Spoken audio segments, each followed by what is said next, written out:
সংবিধান সংস্কার করতে এত কষ্ট তাদের, গণভোট করতে এত কষ্ট।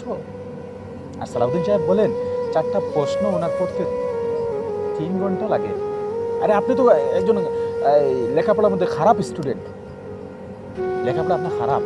যদি খারাপ স্টুডেন্ট না হতেন তাহলে সেই কথা আপনার মুখ থেকে আপনি বলতে পারতেন না। তাহলে আপনি একজন লেখাপড়ায় খারাপ, আপনি একজন স্টুডেন্ট, আপনি কিভাবে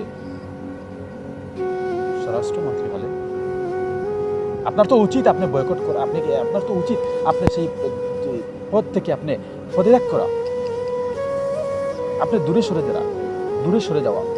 আপনার তো কোনো যোগ্যতা নেই আপনি স্বরাষ্ট্রমন্ত্রী হওয়ার। বলেন আপনি কিভাবে হয়েছেন? ভারতের চিঠি অনুযায়ী, ভারতের পরামর্শ অনুযায়ী আপনি হয়েছেন। মনে রাখবেন, সেটা জাতি জানে। আমাদের ভাইদের লাশের বিনিময়ে আমরা কি পেলাম? শুধু বেঈমানি পেলাম।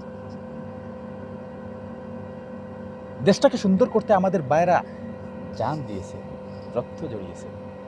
আমরা কি পেলাম? শুধু প্রতারণা পেলাম, গাদ্দারি পেলাম, এগুলোই পেলাম। আমাদের ভাইদের জীবনের কি কোনো মূল্য নেই? শহীদদের জীবনের কোনো মূল্য নেই?